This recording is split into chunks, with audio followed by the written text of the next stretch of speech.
Watch, I knew that was coming. This is a severe thunderstorm watch. The National Weather Service has issued severe thunderstorm watch number 266, effective until 10 p.m. Eastern Daylight Time. This watch includes the following counties in South Carolina: Denver, Calhoun, Clarendon, Dorchester, Orangeburg, Richland, and Sumter. Remember, so basically everybody east of I-20 means the conditions are favorable for the development of severe weather, including large hail and damaging winds. Can't rule out a tornado with this. The watch area. While severe weather may not be imminent, persons should remain alert for rapidly changing weather conditions and listen for later statements and possible warnings. Stay tuned to NOAA Weather Radio.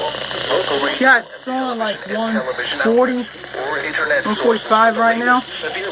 We got storms going up everywhere. That's how serious this event is. A severe